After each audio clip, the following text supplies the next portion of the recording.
might even do a bumper on the front of this thing. Just say, if there was ever not on the payroll, not be on the payroll, this is that episode. Because absolutely. We have flipped the script here. That's exactly right.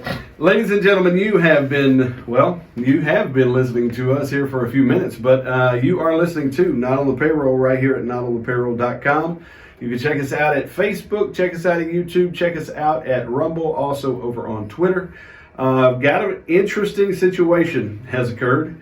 Mr. Chris Lanier, who is a local businessman here in Jasper, we actually interviewed, I think, last year. Yes. And he sent over a proposition to me last week, and I was like, hey, let's see how it goes. So basically, the proposition was what? Let's flip the script. Okay. Right? On Jay Sharp here. So for Not on the Payroll, let's truly take it that this isn't scripted. This isn't totally rehearsed. No, we got the manila folder. It's sealed. I have an almost hermetically sealed envelope here that Jay has not seen nor questioning today. Absolutely not. I haven't seen it, so let's dig into it, and I'll answer the questions the best I can, and then we'll just see where it goes. Yeah, it's just a conversation. Fair enough. So we open this up positions to Jay that totally no holds barred, questions coming from the Not on the Payroll Nation and just some other inquiries to learn more about the man who's developed Not on the Payroll. Jay has spent a lot of time interviewing some very interesting folks and entities over the years. And some not interesting too. And some trying to bring a little clarity to maybe some controversies, or really just more importantly kind of getting down to the facts of what's going on. Yeah, absolutely. And what's trying to happen. So anyway, we're going to start learning more about Jay himself. So Jay, I'd like for you, if you don't mind, just to kind of share your upbringing and background. Where are you from and what got you here? So I was born into a household of a preacher. My father was a preacher. My mother, my dad started preaching when he was in his early 20s. And so, I was in my 20s. I didn't know what the hell was going on. Yeah. And so being a preacher and a pastor over a congregation is kind of a heavy load. So they took some beatings right off the bat. And, my dad was kind of outspoken, obviously. And so I guess I inherited that gene on some level. But really, so I grew up in that household, and it was kind of a tense, hardcore, religious. I told my mother this recently. I said, you guys thought I was a good kid, but the truth is I was just scared of y'all. And it was more fear that kept me from, because the preacher's son stereotype is he's a drunkard and a whore. Yeah. And so for me, I was completely scared of that. And so I wasn't scared of those situations. I was scared of bringing shame on my family. And so with acting a fool. And so from there, I was homeschooled all during junior high. Through a number of different programs. It was really kind of in the inception of homeschooling coming online, not online, but coming on the consciousness and awareness of folks. And this is roughly what year, and where were you living at the time? And so I was living in Buna. We were living in Buna, and I graduated in 95, so probably late 80s. Okay.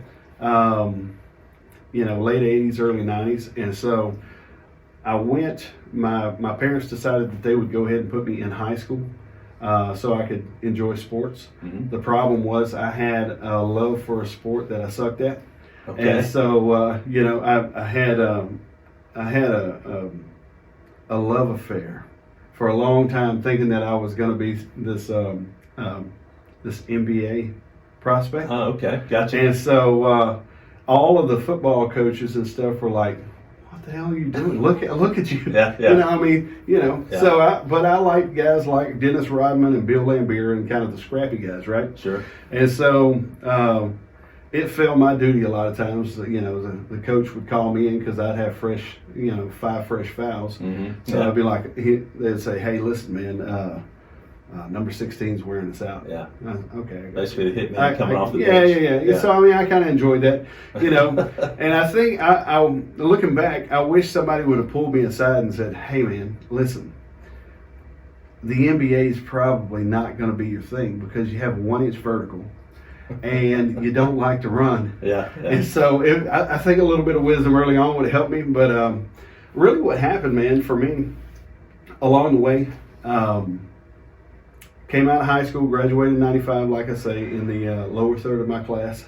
And my parents had this idea that I would be a great candidate for college. And so I hated school while I was there when it was not costing me anything. And next thing I know, I get wrapped up in this whole professor thing where they don't give a crap about you. And I'm sitting there going, yeah, this is too much. So anyway, headed off to the workforce, worked in refineries and whatnot.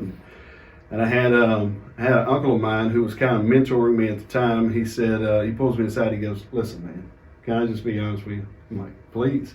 Because I grew up in a world where we didn't mind fighting, but honesty may have been, we didn't want to hurt each other's feelings unless we was pulling all the knives out, right? Okay. And so, anyway, this uncle of mine, he pulls me aside and he goes, hey, he said, listen, you're smarter than this.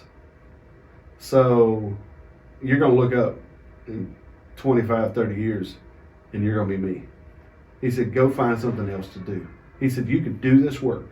That's not what I'm saying. It's like he's from the future speaking to you almost, right? Yeah, he's almost, he's saying this. So anyway, so long and short of it, time elapsed, a lot of hunting and pecking and trying to find out how to feed a family. And then, obviously, didn't know much about contraception. So, 4 kids and no TV and the whole 9 yards. No calls from the Pistons. Okay. No calls from the Pistons. No calls from the Lakers. Nobody called me.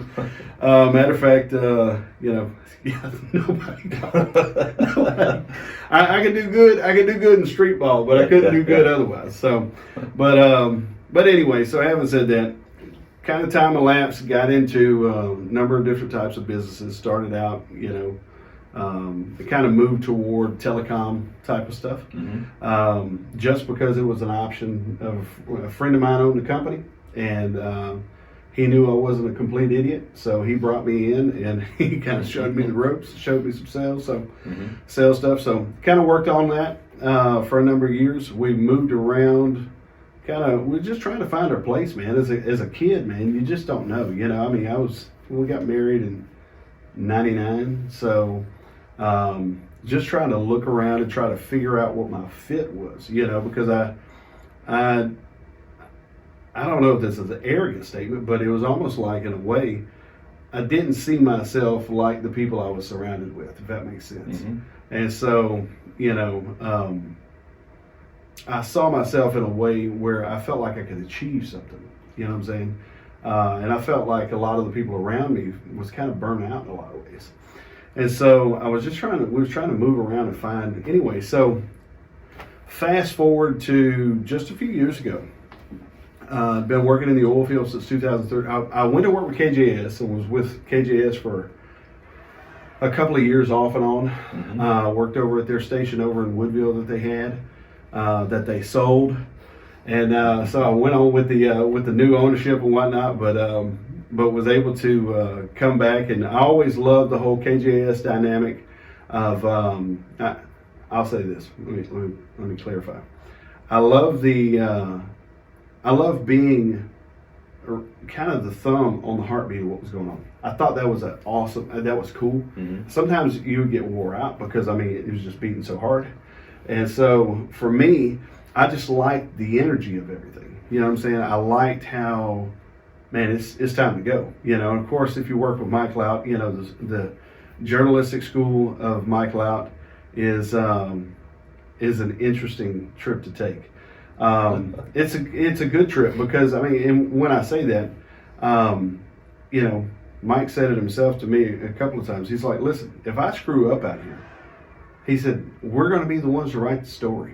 He said, I won't write it. He said, I'll let somebody else write it. And that's exactly what ended up going down. So I appreciated that integrity. I've always had a respect for people who had that level of integrity to be able to tell them themselves kind of even if it's not comedic, it's like, okay, here's the real of it. Be transparent. I was out there naked in the middle of the street or whatever the case is, which Mike wasn't naked. He just didn't have a shirt on. Yeah. So, but neither here nor there.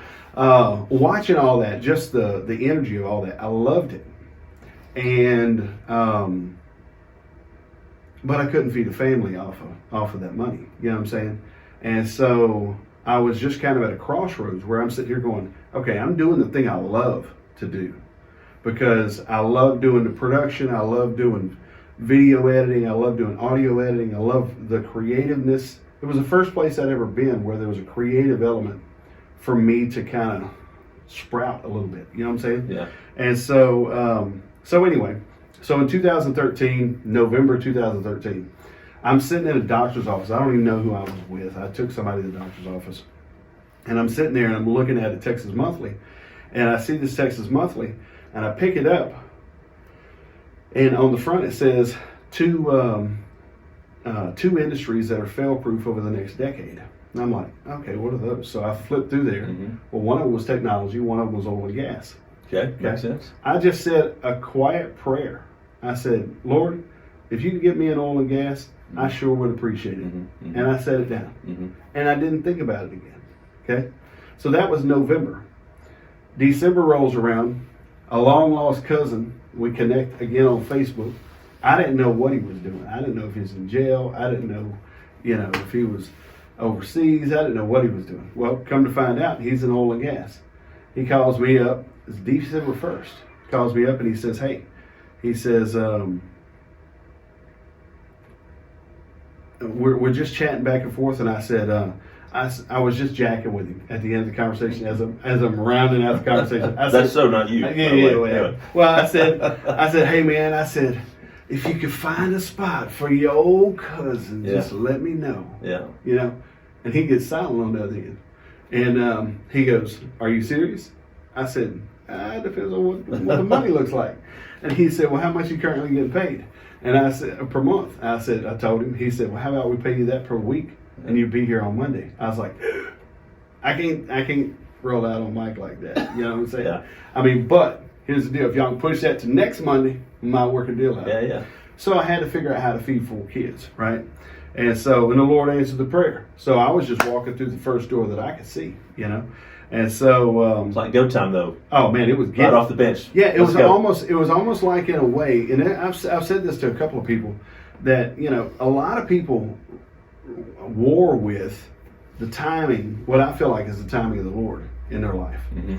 And a lot of times, and I'm not if you've listened to any of my interviews, I'm not super religious, but that is a rudder in my life, okay? And it's a real rudder that's not it's not superficial.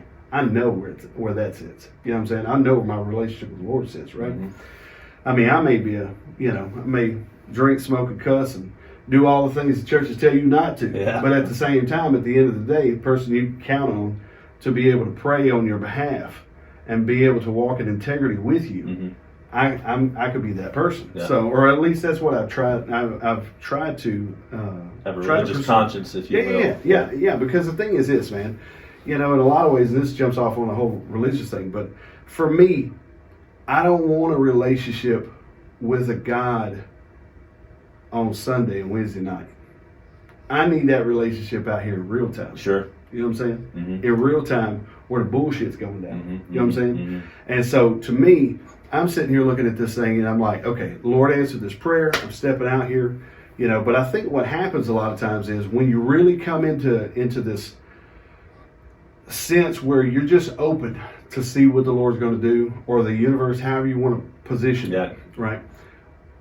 Some of it is when we're warring toward something that we want, that may not necessarily, he'll give you what you want sometimes, but you don't find out what you want. Right. Yeah, that's exactly right. Just like the song says, right? Yeah. So to me, I'm sitting here going, okay, but I've noticed that whenever the season of the Lord really kind of comes in, it's almost like you're playing catch up to keep up with Once it. you finally realize that. Oh man, and it was like a vortex, being sucked into a vortex of this whole oil and gas thing. Well, now I've been in it for a decade, and so a few years ago we had the fortunate opportunity to be able to buy into a little company that does some oil and gas maintenance stuff from South Texas to Tennessee, and so I do some administrative and sales type of things for those guys, and then but while I'm here, I'm sitting here going, I'm kind of wringing my hands. I'm like, my wife knows that I've got to have, I'm kind of like,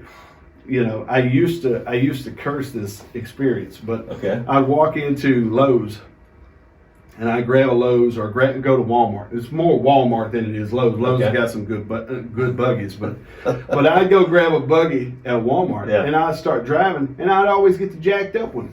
I'd always get the one sitting here, Sure. So I'm sitting here and I would just be like, my God, why do I always touch the one that's jacked up? Well, now I know why.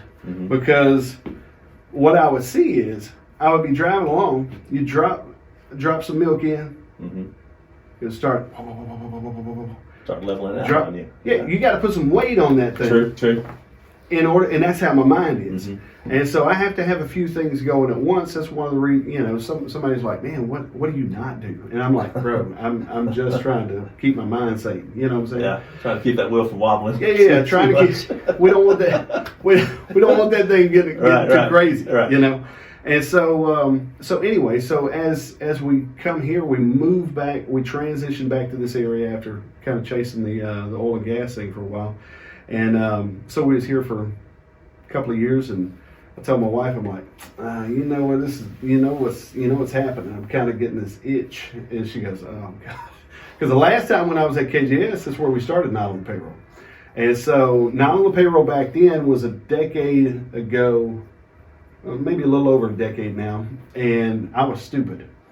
I was stupid in the sense that I was just young. And when you're younger, you don't understand exactly what a beehive feels like until you kick it.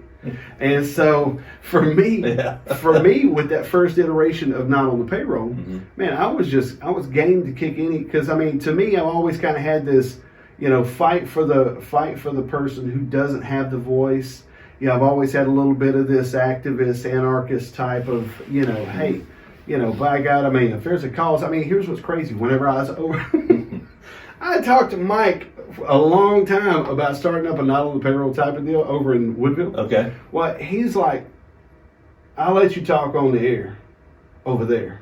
Well, the reason is because, first of all, he couldn't hear what I was saying. And if it was too bad, he'd probably get phone calls, right? Yeah. That's probably how it went down. But neither here nor there. I got over there and I started like, figuring out these chops. And I was like, okay, I know I ain't called to be a preacher, but maybe I'm called to be the person who communicates to people out here on Main Street. You know what I'm saying? So the first thing that I rallied the troops on, it's one of the things I've always been able to have the ability to do, is if there's a cause that I've bought into, and I'll tell you the first cause, which is kind of insane to think about it now, but I can rally the troops, pull the troops together. Everybody, we can just start talking this thing up and let's stop this thing. You know what I'm saying? A turtle barrier they're going to put over Dam B. Okay. They were going to put up, after I read all the details, they're going to put up chain link fence. On 190? On both sides. Yeah, Dam B at 190. To keep the freshwater turtles, because there was a report came out said it was the second most deadly stretch of highway in the nation. Really? For freshwater turtles. And I'm like, y'all are out of y'all's mind. I drive this every day. If this was this bad, man, I'd be dodging turtles. I've only seen one in the last 2 years. This type of thing. Yeah. So I'm sitting here going, but what happened was one of these tree huggers came down here and they was camping up over there and they saw some turtle parts and they thought, oh God. So they started walking up and down. I'm sitting here going, man, this person obviously has never seen a turtle get hit. Yeah.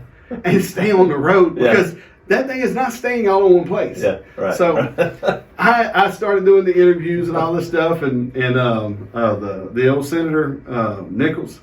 I was just too abrasive with this whole process to the point to where I put out Senator Nichols and put out the House of Representatives cell phone numbers on the air, and that didn't go well. Well, it got the point across, right? So it ended up stopping. I actually put James White, kind of threw James White under the bus on a little bit of a level, but I'm just trying to envision these deer barriers from Woodville to Livingston. Okay, so basically what it broke down to is we're going to have a chain link fence on both sides. I said, okay, well, my first question is, what are you going to do about the ends? Put gates on the ends? Right. I mean, are we going to stop and have to do the gate thing? Yeah, yeah. And I said, because a turtle is Like not turtle gate. Yeah, turtle gate. That's right. So they're sitting there talking all the. We're sitting here talking all this stuff out. It was going to be like $1.5 million to do this. I said, you know what? I said, I'm going to make a deal with the state of Texas right now. I said, I'll give y'all a half price deal. Yeah. Me and some cousins will get out there this afternoon. Yeah. We'll start putting the turtle barrier in. Right, if right. y'all really, if this is what this is about, Yeah. or is this about the fact that we don't know how to tell somebody that they don't have they don't have the DNA evidence that is one turtle or 1,000 turtles. Yeah, you know? yeah. So anyway, so it was back and forth, but it was a lot of kicking beehives and stuff like that. And next thing I know, I end up in a situation where I'm starting to feel like, well, I actually got a couple death threats as a result of a couple of interviews that were picked up, or an interview specifically that was picked up by the Huffington Post. Okay. And so a gentleman that I'd interviewed right at KJS with the late Max Griffin. Okay. So he was running at the time For mayor, right? For mayor, Yeah. against Mike. Mm-hmm. And so I had some very ignorant questions. Okay. And I would still have those questions today because I just wanted clarity. Mm-hmm. And so so in that process, a lot of people took offense to that. For some reason, that interview was actually shown in LSU. Mm. And then next thing I know, I'm starting to I got run off the road twice. Interesting. Heading south. So I'm sitting here going, so number one, I can't afford to feed 4 kids. And I'm getting, right. I'm having to walk out of the place with a Desert Eagle and my co-host backing me up, as we're walking out half paranoid. Yeah. Almost shot a preacher in the process just because he showed up at the wrong time to give his Sunday morning lesson. He shows up, he's banging on the door, and we're in the middle of this. Yeah, we yeah. were like, okay, Yeah. locked and loaded, this type of deal. So the thing is, 10 years ago, or 10 or 11 years ago, that's kind of what that thing was. It was really kind of, it was really just kind of trying to be a voice of the people. One of the things that wore me out over here was man, it just seemed like we caught a rhythm that everything was racism. And, to me, you can call me a lot of things, man. I mean, you can call me a sorry SOB, you could call me a drunkard, you could call me, just make your list. When I started hearing this tone come out of this community back then, Mm-hmm. and I get it, man, we go through these seasons where, everything's about race or whatever, here. For some reason, it almost seems like that's a struggle sometimes. It was just wearying because I knew where my heart was. But it was almost like, in a way, we could be talking about the sky is blue, or man, it's beautiful weather, and it's racist weather, or whatever. Yeah. It's this type of deal. That's not the beehive you were looking to kick. No, Right. And so, it just wore me out, man. So I was wore out. I was being, after I got run off the road the second time, I was like, man, and I'm having to pass up the road that I live on Just to protect my family. Mm-hmm. You know what I'm saying? Mm-hmm. And so I never really put any of that stuff out to the public. I mean, because I'm not sitting here looking for no sympathy. I mean, if you're gonna kick beehives, you're gonna get stung. And so I was just packing my own stingers too. Mm-hmm. So, to me, move to now.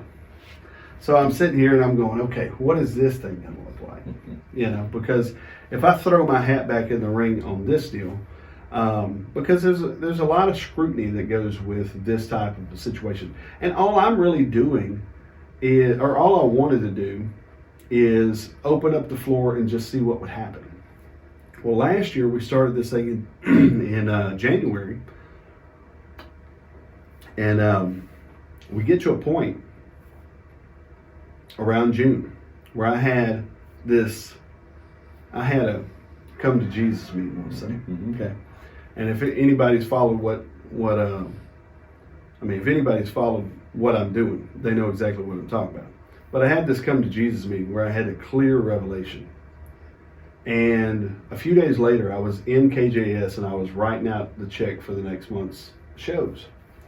And this guy walks up, not an employee of KJS. This guy walks up and puts his arm around me. He goes, "Hey man, you keep that controversy stirred up, they're gonna keep listening." And I'm like, when I walked out, I was walking back to my truck, I just thought, this is not gonna be my legacy. It's not gonna happen. Because during that transition, for me, of really kind of seeing for the first time, it was almost like, in a way, I kind of stepped back and I was like, okay, we're dealing with real humans here. We're dealing with, yes, we got these political factions and stuff like that, but we're dealing with real humans here. And I don't want it ever to be said of me that I'm just out here looking to stir the pot. I mean, I did my beehive kicking a decade ago, but for a certain period of time, there was a little window of time till January to June, where I was trying to figure it out. I even called my old co-hosts and stuff like that. And a decade later, man, you're different, got things, different energy, different vibes going, that type of thing. And then I had the conflict, the little impasse with with City Hall, with the situation with the councilman going to my son and this type of deal. And so, to me, there was just a lot of energy was going the wrong way, I felt like. And so by June, I put that thing in reverse, and I was just like, okay, I know where my heart's at. I know what I want to do for this community or this region. I want to be able to go in. I fell in love early on with while I was at KJS with just interviewing people and hearing their stories and who they were and this type of thing. And I don't know if you've ever done this. I do this almost every time there's an election. I sit down and look at a ballot of people I don't know. Never heard anything about it. You just got name association stuff. Right, parties or whatever. And to me, I kind of sit back and I'm like, how can I help that? Because me as the blue collar fella out here, how can I help my brothers and sisters out here in the real workforce hear who the hell they're voting for? So to me, I started trying to plug into that vein a little bit. But I love the art of the interview. You know what I'm saying? I love that process. And I love getting to know people. And I like to do things. One of my favorite things to do inside the Not on the Payroll world is business profiles. I love to do a business profile. And that business profile don't cost those guys nothing. It's just goodwill. It's like, hey man, you tell me your story, let's get it out there to the public, see what happens. Yeah, take the mystery out of it. Absolutely. Yeah, because I mean, it's like one of the, I don't know if you've been over to Rue's Barbecue up there on, great barbecue, good folks, let's talk about that story a little bit and just put it out to the public. That way it just comes on the consciousness of the locals, Yeah. And so I think that's awesome, because if I could do, and I may get an opportunity to do this because maybe nobody would want to sponsor anything I do moving forward, but if I could do this in a way to where, financially, there's no cost involved for nobody, which none of the interviews that I've done I've ever charged anybody. None of the business profiles I've ever charged anybody. None of the political situations I've never charged anybody.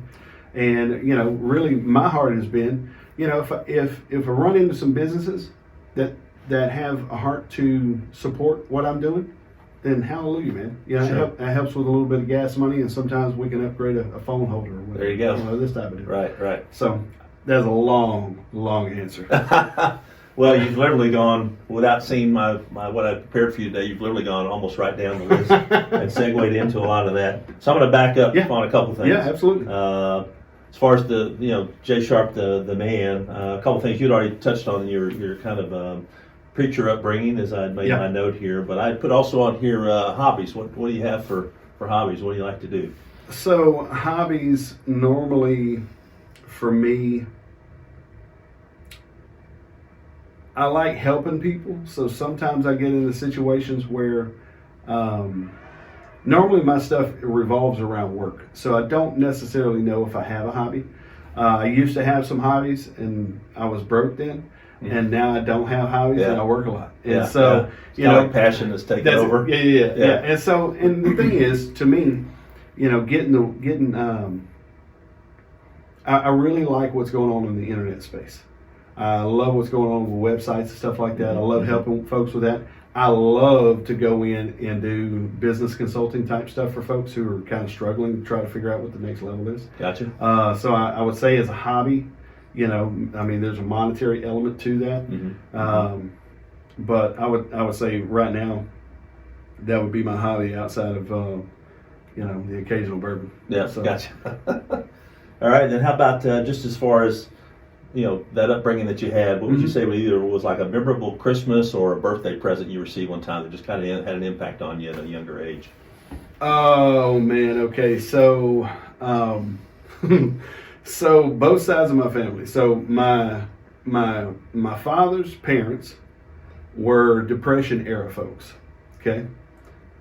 Their concept about Christmas was different than my mother's parents that were in kind of your industrial movement type of world, this type of thing. So like 50s, you know, very, very much a set pace of, you know, the husband gets up, he gets his... Out of the middle class. Yeah, that whole thing. So they were kind of the middle class deal. These other guys, man, they were eating everything on the hog. You know what I'm saying? Yeah. This whole deal. So you'd go in over there. Hand-me-downs were regulars, all that stuff, right? Bro. My granny was so happy. My granny was so happy one day, or at Christmas time. She had there was this big present, and there was a house full, man. So they're sitting here eking out dollars and cents, right? This is before Goodwill was a thing, because I mean, we'd have racked up at Goodwill. Yeah. But she thought it was beautiful. I'm sitting here like 15 years old, like, what am I going to do with this? So I open this thing up, and it is we don't even have the color no more. That's how bad it was. But it was green. It was like the brightest green you've ever seen. Okay. Sweater. First of all, I don't wear sweaters. Okay. I don't wear sweaters. Yeah. It was this bright green thing, and it had a Christmas tree. Well, first of all, it's Christmas. Yeah. What am I going to do with this thing until next year? Right. You know, this was the epitome of the ugly sweater contest because it had balls hanging off of it. It had like a piece of yarn and like balls hanging off. I'm like, Granny, there's no way I'm wearing this thing. Yeah. She goes, you don't like that? I'm like, no, this is horrible. You know, of course, you know, she'd had a rough life, so she was used to some abuse. So, you know, I think, you know, I just moved on because I held it up, I looked at it, I looked back at my dad, and I'm like, this is your parents, dude.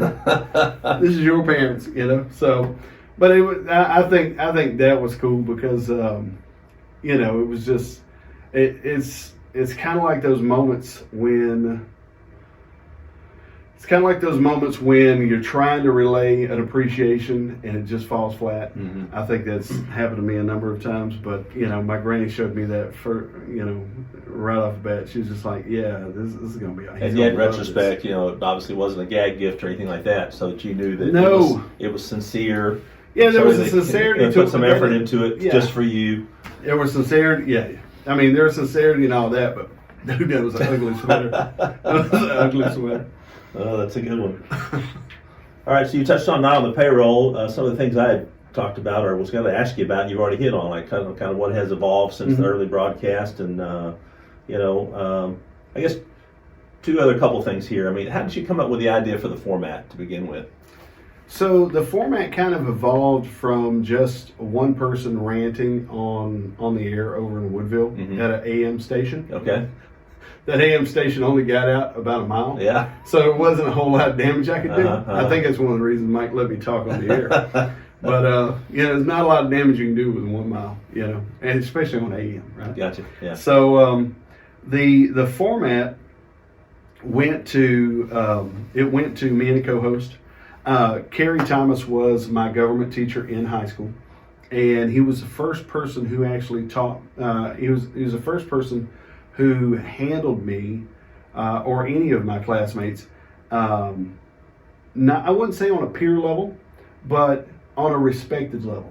Okay. See, because a lot of the teachers back in those days, you know, even before, were just, I mean, you know, Well, you weren't treated as adults, number one. you weren't treated Right. as adults, and you were, you know, if you acted out too much, you may get smacked. Mm-hmm. You know, I remember being drugged around the football field Absolutely. by a face mask. Yeah, You know absolutely. what Been I'm there. saying? You know, and then all these kids are talking about anxiety and all this stuff today. I'm sitting there going, yeah, let's flash you back. Right. Let's flash you back and see how So well you being in did. fear of Yeah. your life at that moment. Yeah, Right. absolutely. Yeah, I mean, because you got a grown man dragging around the field. So the format kind of evolved from that. So that was the first iteration. The second iteration, we tried that again. I just really didn't feel like, and Kerry didn't feel like our visions were the same. You know, Kerry still has a lot of piss and vinegar, and doesn't. You know, he kind of has a. You know, granted, he's getting older, so he's slowing down, this type of deal. But Watch it now. but at the same time, it's almost like for me, whenever I heard that about stirring things up, I was just like, Wrong pot. no, Yeah. I'm not doing this. Yeah. You know, I'm in control of the energy I release out here. Gotcha. That's a good way to put it. So, What would you, if you wanted to cite one or more than one, what would be like of all the people that you've interviewed and the entities out there, which has been great because you've taken some of the mystery away from some of the clouds that have hovered over some of the organizations within the community, right? Just by giving them the opportunity to kind of speak and say, well, here's what we really do, and we thought everybody kind of already knew that based on what they saw. And obviously, there was a little bit of a disconnect possibly going there. yeah.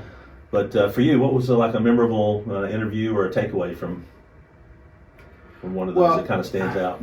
I think, you know, I don't know if it's any one particular interview. I think when you go into a situation where someone's talking, you know, I recently have interviewed a few politicians, and while I'm sitting there, I'm hearing them go off the rails, and it's just my job just to let it happen. Yeah. You know, I've gotten chastised because I'm not correcting them or going after them, Mm-hmm. but that's not my job Yeah. in this space. Not to call them out, but give them an opportunity to speak. Maybe it is for somebody else, Mm-hmm. but I'm not. I mean, you know, number one, I don't have a journalistic background. The only journalistic training, and it was really kind of on the fly, was with Mike Lau. And I wouldn't call myself a journalist. I love the art of the interview, and I love talking to folks. Mm-hmm. And so, you know, if I get into a situation where somebody, you know, I've been in a few interviews, and I'm sitting here going, It's not a good path we're heading down. you probably shouldn't have said that, Yeah, you yeah, know, sure. because I'm hearing what I try to do is whenever I approach an interview, I try to be the layman. I try to be the guy out here who's like, I heard of Jidco. I hear they're corrupt. And this whole deal. Mm-hmm. And then I'm like, okay, well, let's pose a couple of these questions out here and Not to put them on the defensive, but give No. them an opportunity to No, absolutely. communicate. Because whenever, a lot of times whenever I have conversations with folks, I normally try to get them to give me 4 or 5 points that they want to talk about, and then let's just have an organic conversation. Mm-hmm. You know, I got no gotchas here. You know what I'm saying? If you trip over some things, that's on you. That's Mm-hmm. not on me. And so really, it's not even a journalistic approach. It's just kind of giving you a peek behind the curtain on a lot of things, and so, or on some things that's specific to that individual. I think I got into an interview last year that I felt like I didn't appreciate. I got into a situation where I had some individuals come, or I approached some individuals online, specific to a specific topic in the state. And I felt like once we sat down, it became a personal attack toward people locally. Mm-hmm. And I was like, wait a second. This is not cool. I mean, I'm not going to let someone attack someone if they're not sitting there in the room. I mean, that's not good etiquette. I mean, I don't know much about etiquette, but I know that's not cool. You know what I'm saying? Right. So the thing is, I think there's a rhythm. I think sometimes you get into a rhythm and you can have a good conversation and people forget about the cameras being there. You know what I'm saying? That's happened a few times, and you know, so far as anything that stands out, I'll be honest with you. Right when you said that, the interview that stands out the most to me is the Max Griffin interview. Gotcha. Just simply for the fact that there was so much that followed it. Gotcha. I mean, but it's not. I go back to this. Some people are like, I don't know why he's just doing these interviews. Why is he going around and having these interviews? Well, who else is doing it? Here in this local community, somebody's like, he's just trying to go viral on YouTube. Bro, if I had all 25,000 people in the 3 counties jump on there at once, right, that's not viral. Right. You're not registering. That's exactly right. Right. So what I'm trying to do is provide a little bit of a service of a peek behind the window. If you want to watch it, watch it. If you don't, that's fine too. I'm not sweating. And not every topic appeals to everybody. Yeah. But certainly there's so much rhetoric, online and in the media these days where people are just shouting at each other. And there's so much anger that's involved. And some people may find that entertaining or informative. I personally don't, because I would much rather have not a kind of back to your point about the politician side of that. I don't need to be kind of told what I want to hear either, but just to have that like the behind the scenes banner. Yeah. To me, is more relevant, more informative, and more entertaining. Well, and not just that, man. It's almost like in a way, we get to see the polished version of folks all the time. True. We only meet superficially. Mm-hmm. Unless we really meet and have a conversation. Yeah, it's the edited version, whereas it's the multi-takes, whereas most of yours are just let it roll. Well, I will say this: the only thing that I've edited out of anything that I've done thus far was a cough attack that a person had, or a telephone call. And matter of fact, there's even a few telephone calls that's even worked through the process. You know what I'm saying? But for me, who are you as a person? You know what I'm saying? I mean, because one of the things I'm going to do, I'm going to be me. You know what I'm saying? And I think a lot of times, especially on the politician side of things, the necessity moves away from being human, and it moves over into trying to keep the job. You know what I'm saying? Right. And so for me, there's a superficialness in that. And honestly, I've put out invites to every politician that's currently standing in Jasper County and Newton County. I've put out invites to. If they ain't been on my show, it was their call. Gotcha. Because I am super flexible, I am super easy, and I'll even let them chart the course. So to me, if they don't want to talk to me, it ain't on me. Yeah. You know what I mean? I get that. Because for me, it really is. Some guys, I have been in a couple of situations where I went in with kind of this preconceived idea, and not a fully formed idea, but just this preconceived thing. And then I sit down and I'm like, okay, well, this guy, I was kind of demystified after it was over. It was like, okay, he's human. Yeah. And he loves what he's doing. He's trying to help folks. At least that's the read I got of him. And so, or off of her. And so, versus the can spill or wait for a shoe to drop in the conversation. Yeah, absolutely. And matter of fact, I mean, it was like whenever I was, whenever I interviewed Mr. Hopkins over here with Jetco. After it was over with, it was like you could see the relief. It was like, I mean, it was, he didn't actually do that, but it was just like there was a relief. Yeah.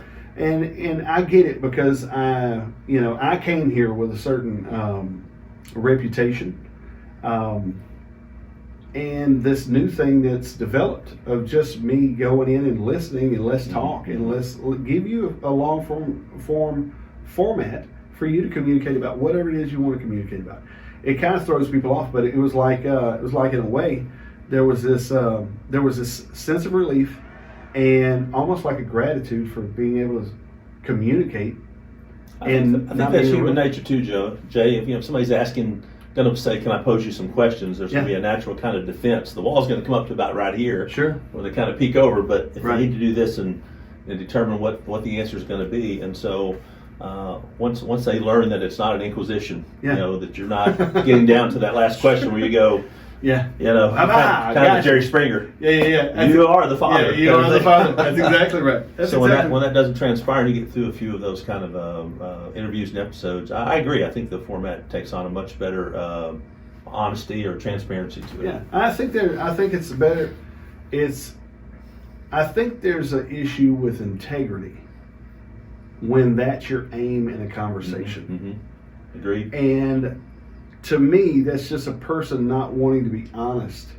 And so for me, listen, I got a lot of stuff in my closet that I ain't proud of. Yeah. Okay. I can talk about every one of those things openly and honestly. I have made some very poor decisions as a human being. Okay. At the same time, my wife has been great with helping me with collateral damage. You know what I'm saying? Yeah. And, emotionally, spiritually, mentally, all those things. And so, so for me, if I go out on any shield, it's going to be the honest shield. So I like that. That's where I come from. So final on as far as not on the payroll questions, I mean, do you have any plans for that media to change, or are you going to kind of stay with the same way that you're broadcasting at this point? At the moment, yes, I'm going to stay with the current, unless something reveals itself, because man, I'm flexible, because I believe in the process of this journey. You've got to be open for flexibility. You got to be open for hearing others' ideas and hearing others' thoughts and really receiving and just contemplating some things. I was up till 1 o'clock last night. I watched the documentary and I could not go to sleep. And I'm just like, okay, it's like whenever, some people watch this film and it did not affect them. I get it. But I watched the film here a while back, a few years ago, Social Network. When I get done watching a show like that, dude, everything in my body is pinging. Because I'm sitting here looking at, it's very seldom, I don't have, maybe I'm just poor at this, or maybe, I don't know. But I told my wife just a day or so ago, I said, I don't have people around me who, when I walk away from them, I'm like firing on all cylinders about possibilities. I think there's a lot of folks throughout Southeast Texas that have accepted their role. They have accepted their lot. They have accepted their position at their job. They have accepted their shitty marriage. They have accepted their role on their row on the fourth row, sitting back from the front in church. They've accepted these things, and they're okay with that. And you know what? That's okay.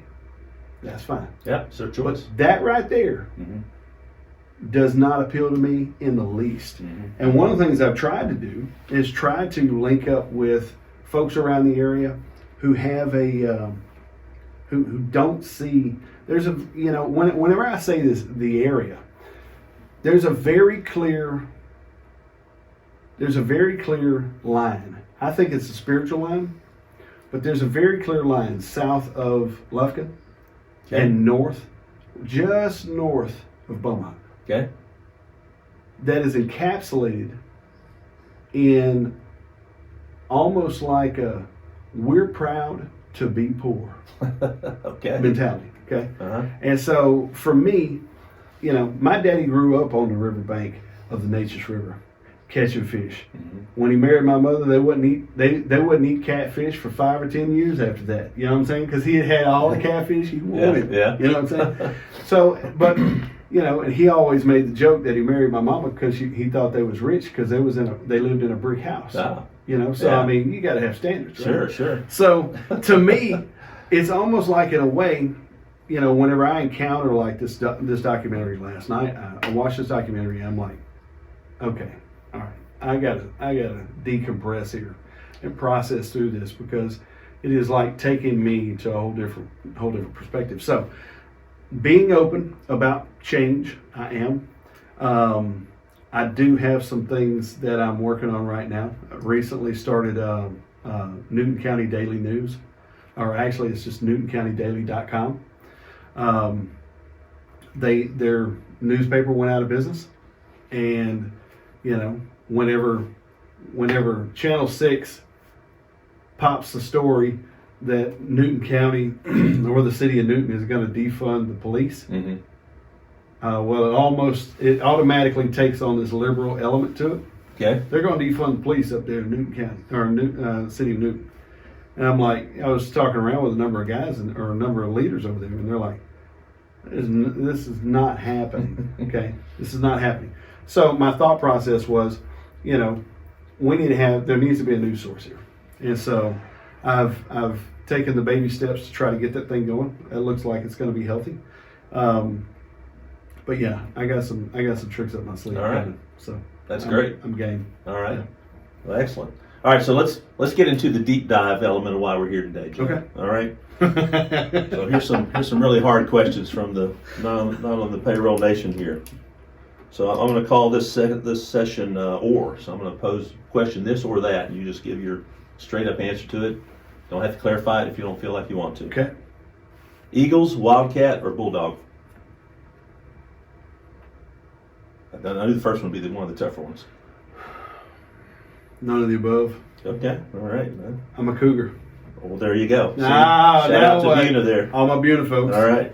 Sweet or unsweet tea? Half and half. Oh, man. You're really rocking these answers here. Yeah. Morning soda or morning coffee? Shilajit tea. See, I thought tea might be in you, so. Yeah. Got that little British kick. Yeah, You got to drink it with your pinky out. Okay. Yeah. Gas, diesel, or electric? Ooh. Some of these are deep. I own a gas. I own a diesel. Okay. And hopefully I can own an electric. Okay. That's all my. right. So open to all three. I'm really, to be honest with you, I'm on board with flying vehicles. So that's going to have some level of fuel involved. Right. I don't know, unless they can figure out how to make us all fly. Yeah. So. Yeah, I didn't put propane on here, Yeah, that was probably a default Yeah. answer there. ESPN or HGTV? Oh man, ESPN or HGTV. Oh my God. Don't think too much about it. HGTV. Okay, there you go. That would work well in my household. That's right. Court TV or the History Channel? History Channel. That's what I figured. All right, now this is where we're really. This Diving might be the most sensitive question I'm going to ask you today. Popeyes or Jenny's? Oh man, I won't be honest with you. I cannot. Mr. Frank's got it going on down at Jenny's. That's all I can say. He's got it going on at Jenny's, and honest to God, he should be the national Popeyes. There you go. Him or Fosto's. Okay. I mean, those are There you local go. boys. I'm going with a local team. I'm with you on that. Yep. All right. Ford or Chevy or otherwise? Okay. Well, I own a Ford and I own a Honda. So Ford, Honda. You know, Okay. My wife drives a Honda and I drive the Ford. And the only reason I got that freaking Ford is because, man, chasing an oil field, you're running around in an RV, that type of deal. Yeah, sure. And you got to have something that'll pull it. Yeah, there To you be go. honest with you, it'll pull it. All right. Pancakes or waffles? Ooh, I like a good waffle. Okay, I'm with you on that one there. I'll confess that. Biscuits or toast? Ooh. Which are currently not on my diet, but biscuits. There you go. Like two of them stacked on top of each other with butter in the middle. You got it. I even like those chicken biscuits and those other things. There's there's no joke. I know. That's some good stuff. Yes. Classic rock or classic country? Ooh, man. Honestly, the older I get, it's classic rock. Okay. It's kind of wild, man. Allman Brothers and whatnot, those yeah, fellas. Yeah, now you're talking my area. Yeah, I'm telling you, man. Yeah, I mean, what's crazy is, I graduated in '95, and here I am driving down it and singing the crap out of these songs. That's all deal. But the old classic country, I never really had a flavor for that. It wasn't until country kind of met up with Chris Stapleton. Okay. Did I actually really start delving? I like a He's number. got some rock to his. Yeah, he's got some. I vibe. come more from that blues element, and so he's got a lot of that. Plus, his stuff whenever he was with the bluegrass band, I forget what the name of the group was. You can't beat that stuff. Yeah, yeah. So anyway, all right. Would you say that you're more void where prohibited, or your mileage may vary? mileage may vary. I like that one. Yeah. All right, we're moving on to the next round. This is simply yes or no. I'm going to throw you a word out, and you just yes or no it. Okay. Sushi. Nope. Licorice. Anything with liquor in it, yes. Oh, yes, okay. Brussels sprouts. Yeah. Okay, take a while to that. The Dallas Cowboys. Negative. I'll die on that one. I hate to say I'm the same way since Jones Hey, took over dude, the team. that's exactly Just saying. right. Just saying. I'm a Jimmy Johnson guy, dude. You know, bring the winners back. There you go. Astros. Yeah, I'm an Okay. Astros guy. Yeah. Cargo shorts.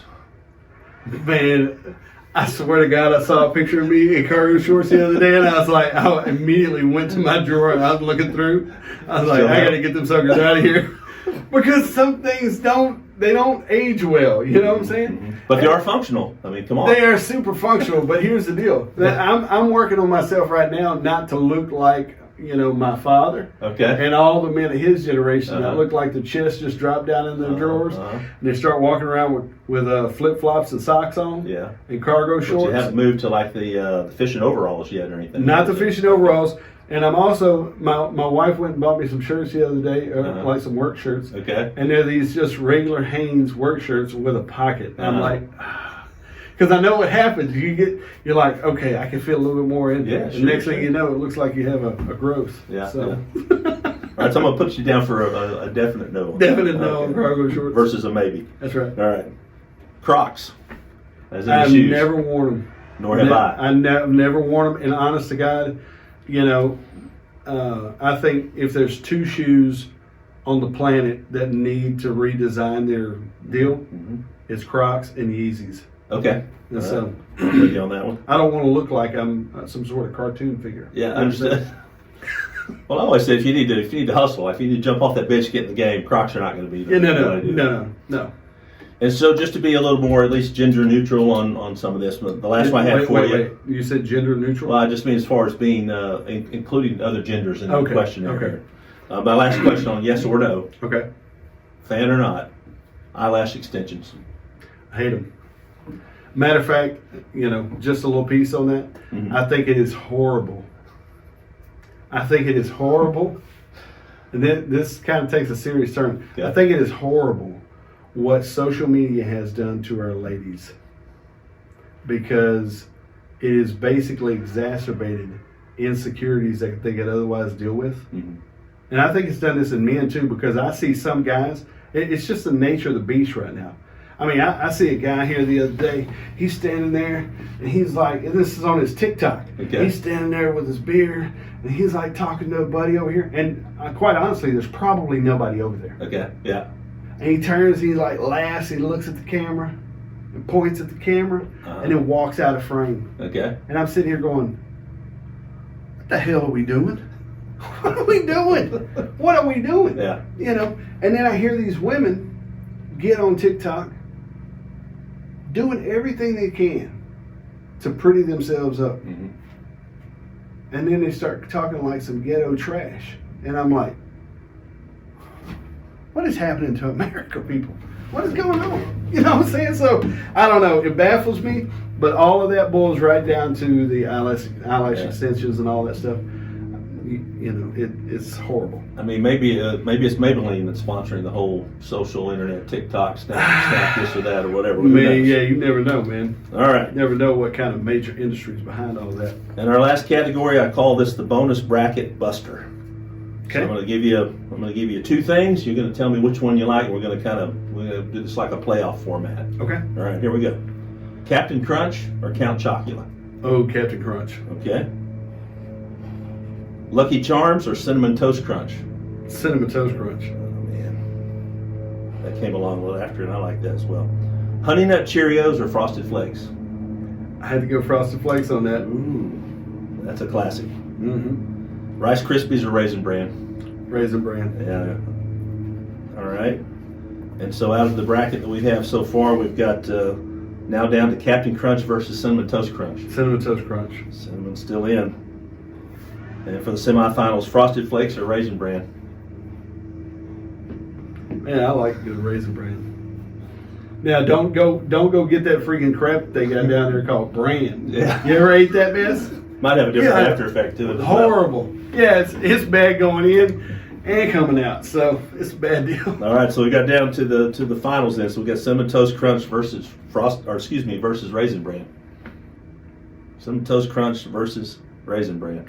I don't know why Raisin Bran just makes me feel like I'm doing something healthier For your body, okay? Yeah, so I go with Raisin All Bran. right. And how's that stack up against your favorite? Do you have another cereal that's just your absolute Man, go-to? I don't eat cereal. You don't? Okay. No, I Well, don't if you eat did, cereal. Raisin Bran would be Yeah, it. yeah. I'm having to go back here a ways. Yeah. Well, I tell you what, stacking up against my favorite cereal. Uh-huh. Now that I said I don't eat cereal, shredded mini wheats. Yeah, the frosted ones, you know. Frosted shredded. Yeah, don't eat the other ones Right. that taste like a bale of hay. Right. Yeah, that's no dice. Good point. Good It's point. no dice. I don't even know why I make those.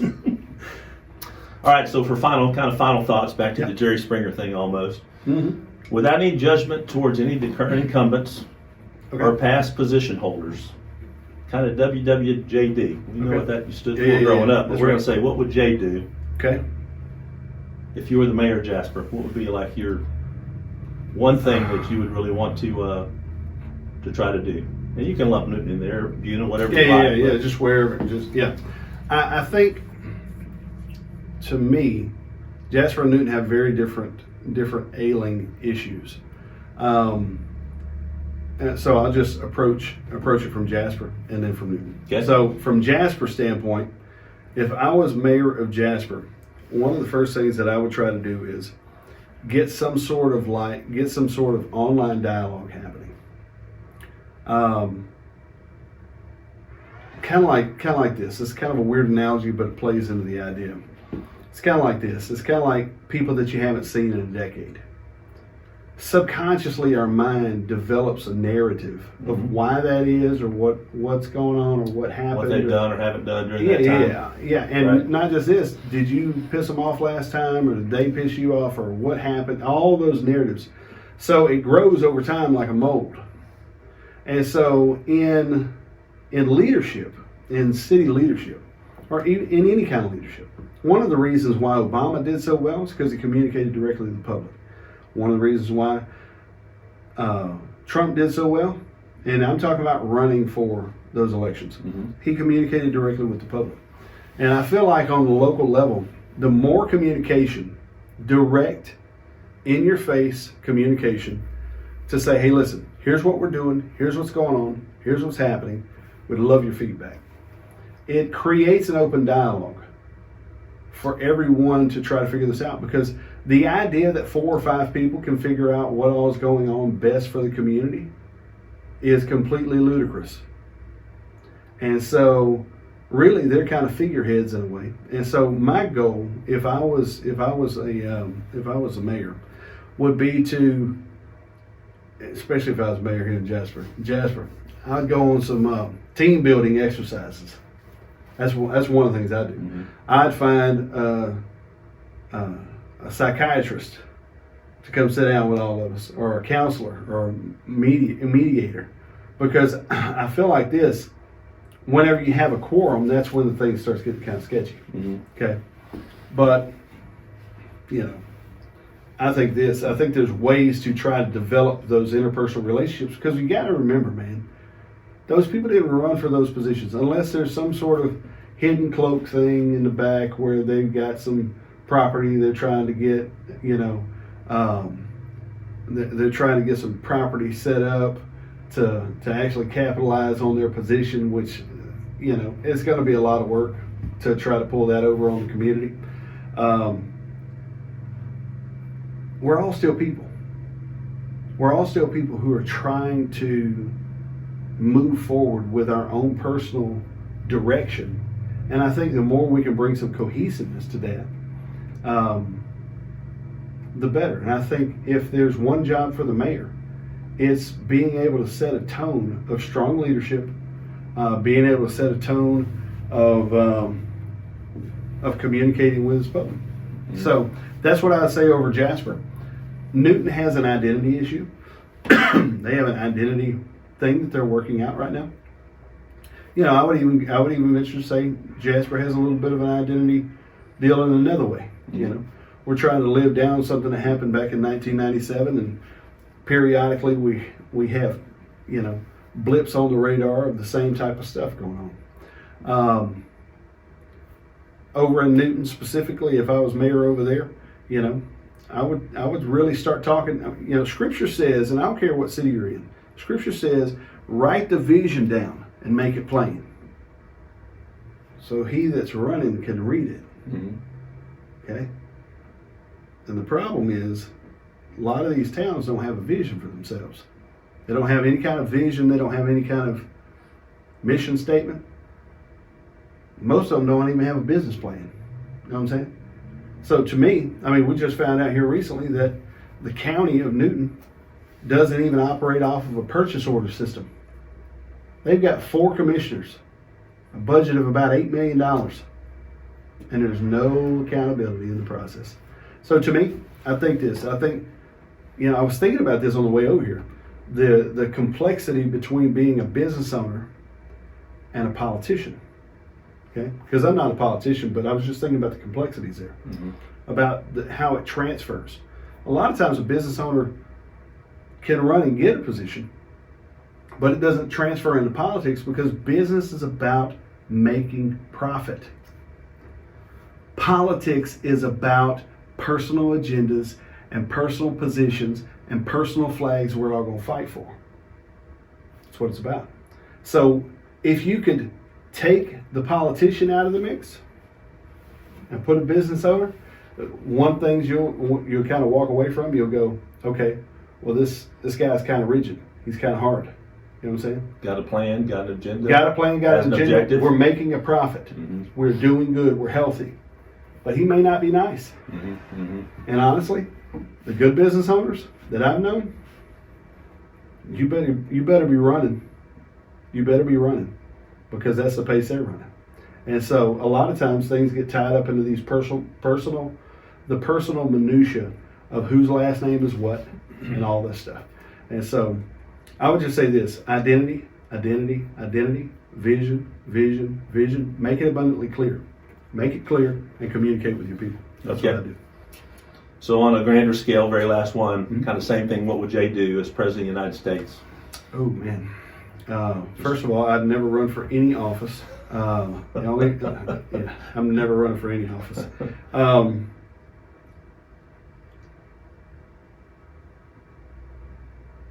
I think we'd find out. I know they just came out about the aliens. Right, saw that.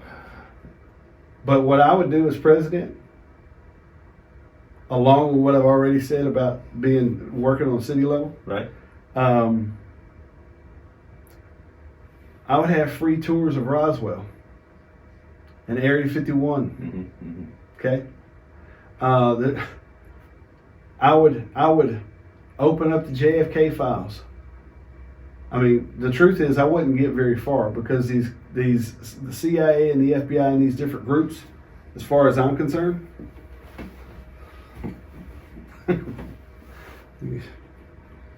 Now you're back into the politics aspect of things, right? So it's super political, but it's also money motivated, And so, to me, I would uncover it all. I'd be the wrong guy to be in there. I can tell you that much, because I've got no grit for sitting idly by while the people are being lied to. You know what I'm saying? I would go ahead and tell everybody it is a flat Earth. It's not a round ball. Just get I straight. go ahead. Yeah. We go. Listen. The Anunnaki showed up, and they're actually, I would jump into every piece of the puzzle, because I'm just a blue collar guy. You know what I'm saying? But I would talk about, it's like this is going to sound horrible, but it's just what it is. I would shut off the ways we support people these days. I would shut it off. I would phase it out over time, but I would work it to a better system that doesn't grow entitlement in your people. Mm-hmm. See, because right now we got people who don't work, we got people who are content not working, and we've got a government that subsidizes that. And to be honest with you, I was talking to a number of years ago, I was talking to John Sessions, Dr. John Sessions down, he's passed away now, but I was talking to him. He said the moment that you cut off the handout, Mm-hmm. human ingenuity skyrockets. When they don't have a safety net, Mm-hmm. and when I say they, talking about the people, when the people don't have a safety net, it is a natural inclination for them to survive. Mm-hmm. So they've got to figure it out. And so I think what's happened is we become a participation medal group. And in that process, we've lost a number of generations now. Because, I mean, if you think about it, I was talking to a gentleman the other day. He said he owns a pawn shop. He said, there was this young fella comes in with a lawnmower. And he walks outside, the guy cranks the lawnmower, and it was working. So he gave him a little bit of money, and he went on about his way. He said, what's interesting? He said, I bought stuff from his granddaddy, bought stuff from his daddy. Mm-hmm. Now I'm buying stuff from him, and I'm probably going to buy stuff from his kids. Mm-hmm. He said, because they get a check, and all they have to do is, make a little extra here and there, to cover whatever the little habits are that they've got or whatever, Mm-hmm. So as president, first thing I would do is I'd open all the books. And dude, I would put it out like WikiLeaks, bro. I'm telling you, Assange wouldn't have nothing on me. Yeah, gotcha. Yeah. I mean, we're going to tell what happened at the Bay of Pigs. We're going all the way back, back as far as we could go. Who really killed Lincoln, or whatever. Yeah. We're going to dig it all up, what I'm saying, from day one. So that's what I do. All right. Yeah. Well, Jay, I want to thank you for your time today. I really enjoyed, kind of turning this around on you and learning more about you myself. Yeah, it was kind of wild. And I'd like to say that there were no sponsors harmed in the making of this episode because there were no sponsors. Buck Springs was not a sponsor in this process, but I can tell you this, they are the best water. It is good water. They are the best water. Yeah, absolutely. But thank you for watching and listening. For those of you that don't follow Not on the Payroll, please do. And please, we encourage you to send your ideas and questions into Jay for consideration for future episodes. Absolutely. Yeah, we appreciate you guys for listening.